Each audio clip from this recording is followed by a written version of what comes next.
There's another issue, and this issue is that it's not loving.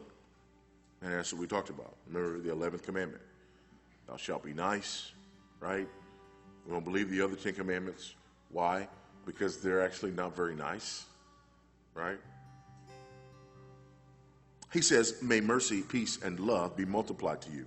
So here we have this triune identification of the people of God, right?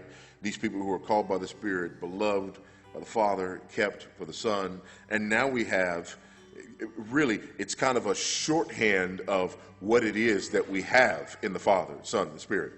We have mercy and peace and love.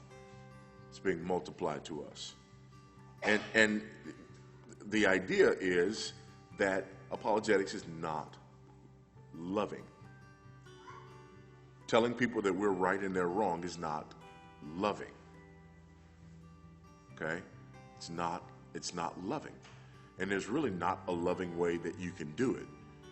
Now, people will say that, it's because of, the manner in which you've done it, right? But the manner in which you do it doesn't matter.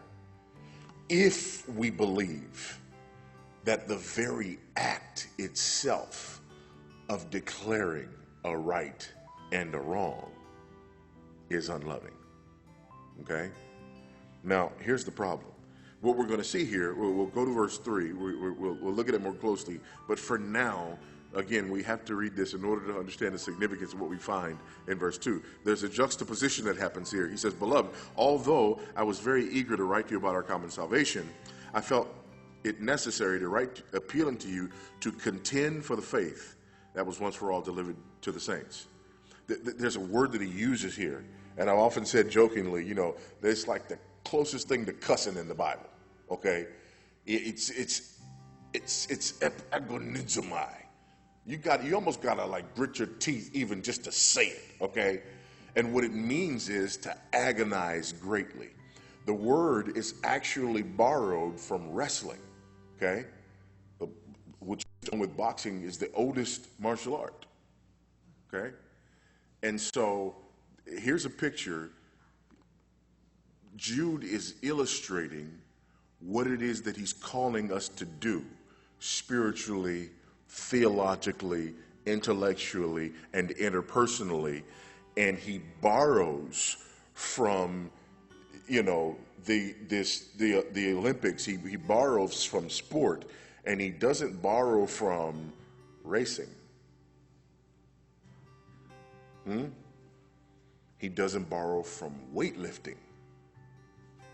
He'd seen those things, right? No.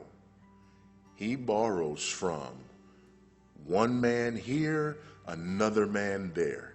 You beat him or he beats you. Go. That's his picture. It's manly and confrontational. Lord help you today. That's just not Christian. Neither one of those things is Christian, according to the modern day 11th commandment, right? That's just not appropriate. That you would be manly and confrontational and that you would actually struggle and agonize again. No, that's not appropriate. But here's what's interesting. Right before, remember I talked about that juxtaposition? Okay? Right before he says that we are to engage in this way, that we are to agonize greatly, that we are to agonize, I would argue also passionately. Right before he says that this is what we're to engage in, he says, may mercy, peace, and love be multiplied to you. Now, how can love be multiplied to us if he's asking us to do something that's not loving? Riddle me that, Batman. Huh? If it is inherently unloving to engage with people like this, if it is inherently unloving to believe that I am right and you are wrong, if it is inherently unloving for me to be passionate about moving you off of that thing that you are holding to, then how can I have mercy and peace and love multiplied to me while I'm engaging in that process? And the answer is, I can't.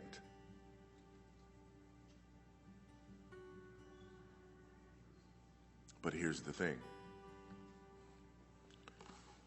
And here's the problem. And it goes back to what we started with. And this is why that little theological excursion into the covenant of redemption was so important. You see, the problem with modern man, especially in our culture, and it's interesting because I live in a culture that's just not even a thing, right? Like, just being blunt. That's, where I live. People will say stuff like that. And at first, I was kind of taken aback, right? Like, wow, y'all kind of harsh. I hadn't even been, affected and infected myself, right? But here's the problem. What those people are arguing is this. If the center of human interaction, if at the center of the interaction between one human being and another is this horizontal reality of love, where love is me doing everything in my power to not hurt you, disappoint you, or offend you in any way, then apologetics is unloving. You follow? I mean, if I view love, if I look at it horizontally like that, and I say, you know what, you just said something that hurt that person's feeling, that by definition that wasn't unloving. That wasn't loving. You just said something that offended that person. By definition, that wasn't loving, because love is a horizontal reality between you and the other person. And the highest good in this relationship is that horizontal reality. But if you understand that love doesn't even exist apart from the triune God who is love, and if you understand that love then has to be defined, explained, and understood in the context of who God is, then you also understand two things. Number one, that love between you and me must not be defined horizontally until it is first defined vertically.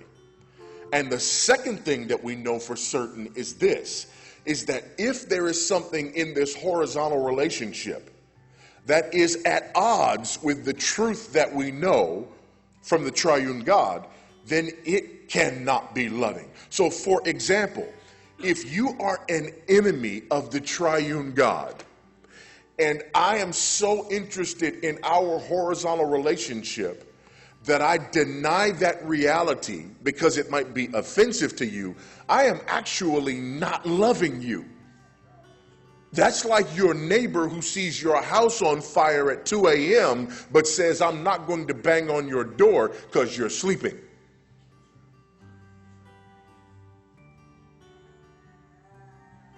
That is not loving.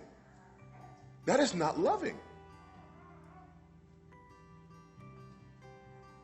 I mean, you can just say, if you see one person dragging another person down the street, that's just not loving. You were in a car accident, your car was on fire, and you can't get out. Drag me if you can. 2, 3, 4 of y'all, right? I mean, just come on. But again, if the only reality that you will allow to enter into your definition, explanation, and understanding of what love is the horizontal reality, then you end up doing dumb stuff like that. You're in the weeds. spiritually, intellectually, emotionally, but I won't tell you because to offend you is the greater sin. See, this is the problem. This is the problem.